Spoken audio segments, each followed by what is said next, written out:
Assalamu alaikum. My dear student, how are you?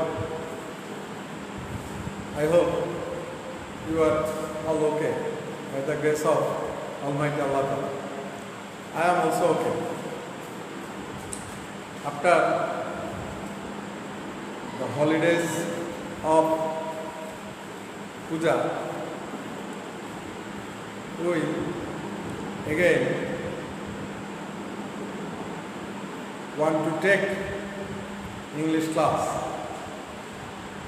This is Pradal online class, English first paper, Unit 1, Lesson 2.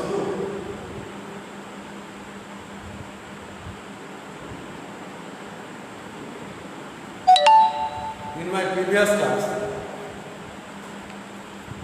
I discussed about Unit 1, Lesson 2, Nelson Mandela. You know, my dear student, the most prominent, remarkable figure in the world history, the icon and the symbol of black people, not only the black people, but also all the black and white people and all the people of the world, Nelson Mandela. সারা দুনিয়ার নিপীড়িত, নির্যাতিত, শোষিত মানুষের প্রতিনিধি। আমরা আজকে Nelson ম্যান্ডেলার unit 1 lesson 2 পরবর্তী অংশটুকু পড়ব। So let's start. He is at the epicenter of our time. He is at the epicenter of our time. You know epicenter? Epicenter কেন্দ্রবিন্দু। এপিসেন্টারে বাংলা অর্থ হচ্ছে কেন্দ্রবিন্দু। He is at the epicenter of our time, ours in South Africa and wherever you are. Nadine Gordimer, the South African writer and Nobel laureate for literature, once remarked, you know Nadine Gordimer, literature সাহিত্যের জন্য Nobel পুরস্কারের জন্য মনোনীত বা সম্মানিত ব্যক্তি, laureate.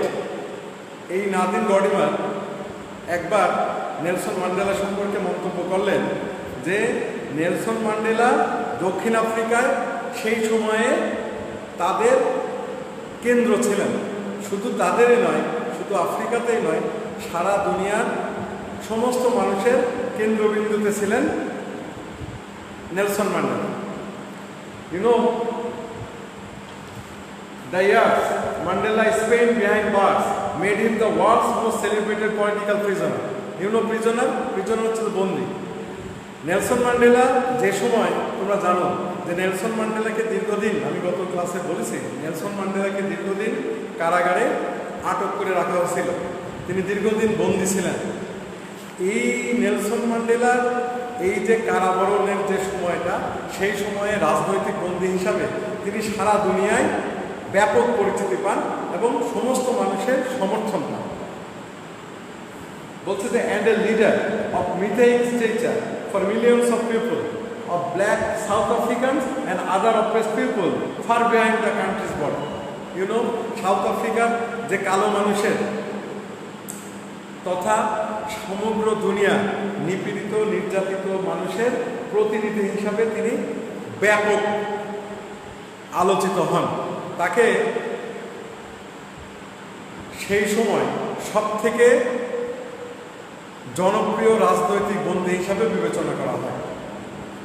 এখানে কিছু শব্দ, যেমন হচ্ছে মিথেইক, মিথ পৌরাণিক, মিথেইক স্ট্রেচার, স্ট্রেচার হচ্ছে যে মর্যাদা বা মানবিক নৈতিক গুণ সম্পন্ন। ব্ল্যাক সাউথ আফ্রিকান মানে হচ্ছে যে সাউথ আফ্রিকার সেই কালো মানুষ, এবং অপ্রেসড, এখানে অপ্রেসড মানে হচ্ছে যে নির্যাতিত। এরপরে বলছে যে charge with capital offence in the 1963 Rivonia trial. Rivonia নামক বিচারে 1963 সালে মারাত্মক অপরাধ, বড় ধরনের অপরাধ, ক্যাপিটাল অফেন্স বড় ধরনের অপরাধ, বড় ধরনের অপরাধের জন্য তাকে দোষী সাব্যস্ত করা হয়। এবং যখন তার বিচার চলছিল, his statement from the dock was his political testimony, তখন তিনি এজলাসে দাঁড়ায় যে বক্তব্য দেন তার সপক্ষে যে কথাগুলো তিনি বলেন সেইগুলোই তার রাজনৈতিক দূরদর্শিতার পরিচায়ক ছিল। তিনি বলেন, during my life time I have dedicated myself to this struggle of the African people. উনি বলেন যে আমি আমার এই জীবন সময়টাকে আফ্রিকার কালো মানুষের অধিকার আদায়ের জন্য উৎসর্গ করেছি। ডেডিকেটেড, উৎসর্গ করা। উনি বলেন, I have fought against the black people, I have fought against white domination and I have fought against black domination. আমি শ্বেতাঙ্গদের অত্যাচারের বিরুদ্ধে সংগ্রাম করছি, আমি কালোদের অত্যাচারের বিরুদ্ধেও সংগ্রাম করছি। অর্থাৎ যেখানে অত্যাচারিত মানুষ তাদের প্রতিনিধি হিসাবে নেলসন ম্যান্ডেলা তার জীবনকে সেই সংগ্রামের জন্য উৎসর্গ করেছেন। During my lifetime I have dedicated myself to this struggle of the African people, myself. তিনি নিজেকে উৎসর্গ করেছেন আফ্রিকার মানুষের জন্য, তাদের এই অত্যাচারের বিরুদ্ধে যে সংগ্রাম সেই সংগ্রামের জন্য।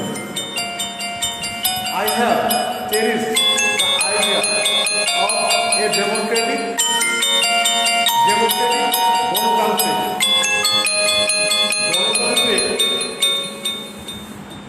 ডেমোক্রেটিক হচ্ছে যে গণতান্ত্রিক। তিনি বলেন চেরিস্ট হচ্ছে যে দীর্ঘদিন যে শব্দ তিনি পোষণ করেছেন, লালন পালন করা। বলছে the ideal of a democratic and free society. আমি হচ্ছে যে একটা গণতান্ত্রিক এবং মুক্ত সমাজের কথা চিন্তা করেছি। In which all persons live together, যেখানে সমস্ত মানুষ মুক্তভাবে স্বাধীনভাবে বসবাস করে। ইউনো মাই ডিয়ার, ডেমোক্রেটিক গণতান্ত্রিক, ফ্রি সোসাইটি মুক্ত সমাজ, in harmony and with equal opportunities. সেই সমাজে কিভাবে মানুষ বাস করবে, সেই মুক্ত সমাজে হারমোনি, সমতার ভিত্তিতে, এবং ইকুয়াল অপরচুনিটিস, সমস্ত রকমের সুযোগ সুবিধা, সমান সুযোগ সুবিধা পাবে সবাই। সেখানে থাকবে না কোনো সাদা, কোনো কালো, সেখানে থাকবে না কোনো গরিব, কোনো বড়লোক, সেখানে সমস্ত মানুষ সমান হবে। এইরকম একটা মুক্ত সমাজের চিন্তা করেছেন Nelson Mandela.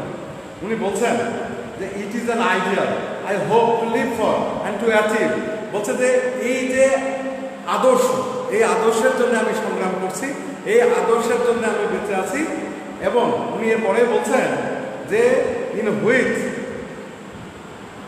For which I am prepared to die. এবং এই আদর্শের জন্য যদি মরতেও হয় তাও আমি মরতে প্রস্তুত আছি। অর্থাৎ তিনি বলছেন যে এই যে মুক্ত সমাজের যে স্বপ্ন আমি দেখেছি, এই মুক্ত সমাজ গঠন করার জন্য, এই মুক্ত সমাজ বিনির্মাণ করার জন্য যে সংগ্রাম, সেই সংগ্রাম আমি করছি এবং এই সংগ্রাম করার জন্য আমি আমার জীবন দিতেও প্রস্তুত আছি। বলছে ম্যান্ডেলা, তার বন্ধুরা ম্যান্ডেলাকে হচ্ছে যে প্রশংসা করতো, প্রশংসা করা, and fondly called in Madiba, এবং তাকে হচ্ছে যে মাদিবা নামে ডাকত। Madiba, you know Madiba, the clan name by which he was known. Clan হচ্ছে যে গোত্র, যে গোত্রের তিনি জন্মগ্রহণ করেছেন, যে গোত্রের নামে তিনি পরিচিত ছিলেন, সেই গোত্রের নামে মাদিবা বলে তাকে তার বন্ধুরা ডাকত। He was known people lauded his humanity, kindness and dignity. Humanity হচ্ছে যে মানবতা, কাইন্ডনেস মানে হচ্ছে যে দয়া, আর ডিগনিটি মানে হচ্ছে যে মর্যাদা। তাকে সারা দুনিয়ার মানুষ চিনত তার দয়া, তার মর্যাদা এবং তার ব্যক্তিত্বের কারণে।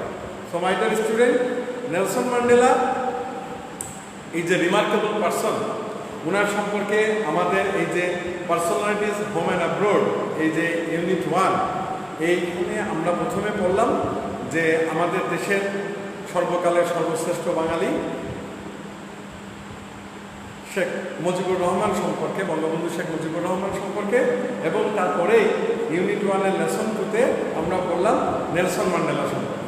আমি তোমাদেরকে বলেছি যে আমাদের যে ইংলিশ ফার্স্ট পেপার, এই ফার্স্ট পেপারের যে ইউনিটগুলো আছে, সেই ইউনিটগুলো আমাদেরকে খুব ভালো করে পড়তে হবে। কারণ আমাদের যে প্রশ্ন, সেই প্রশ্নের যে বিভাজন, সেই বিভাজনে তোমার হচ্ছে যে 60 মার্ক এবং যে রিটেন অংশটা থাকবে সেই অংশ হচ্ছে যে 60 মার্ক, যে আমাদের যে টেক্সট অর্থাৎ ভোকাবুলারি যেটা সেখানে থাকবে হচ্ছে যে তোমার হচ্ছে 60 মার্ক, আর হচ্ছে যে রিটেন অংশ থাকবে হচ্ছে 40 মার্কস। তো এই 60 মার্কসের মধ্যে তোমার হচ্ছে যে 3টা প্যাসেজ আমাদের আসবে। এই প্যাসেজ 3টার প্রথম যে প্যাসেজটা আসবে সেখান থেকে হচ্ছে যে এমসিকিউ, এবং 1 নম্বর 1-এর এতে হচ্ছে এমসিকিউ 5টা উত্তর করতে হবে, এবং 1-এর বিতে হচ্ছে যে কোশ্চেন আসবে।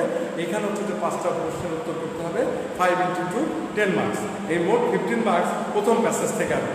তাহলে আমাদের প্যাসেজগুলো খুব ভালো করে পড়তে হবে, প্যাসেজের ভোকাবুলারি আমাদের ভালো করে জানতে হবে।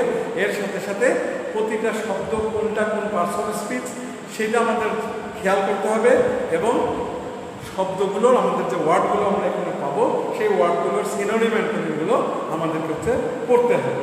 যেমন হচ্ছে যে আমরা এখানে দেখছি যে আমাদের এখানে হচ্ছে যে এপিসেন্টার আমাদের প্রথম যে সেন্টেন্সটা আছে, প্রথম যে সেন্টেন্সটা আছে সেই সেন্টেন্সে আছে হচ্ছে এপিসেন্টারের সিনোনিম হিসেবে আমরা দিতে পারি হচ্ছে যে হাফ, দিতে পারি সেন্টার, দিতে পারি হচ্ছে যে কোর।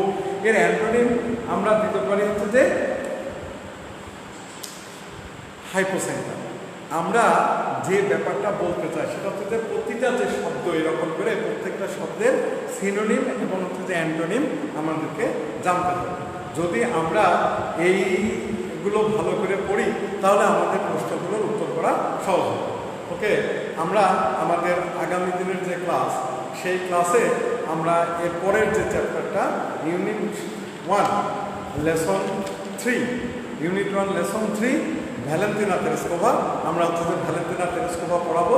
তোমরা আগামী ক্লাসে তোমাদের বন্ধু বান্ধবদেরকেও বলবা, তোমরা নিজেরাও আগামী ক্লাসে উপস্থিত থাকবা, এবং হচ্ছে যে এই যে অনলাইন ক্লাসগুলো তোমরা মনোযোগ দিয়ে করার চেষ্টা করো।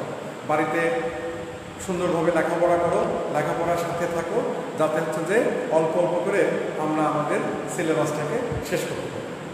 ঠিক আছে, খোদা হাফেজ, আসসালামু আলাইকুম।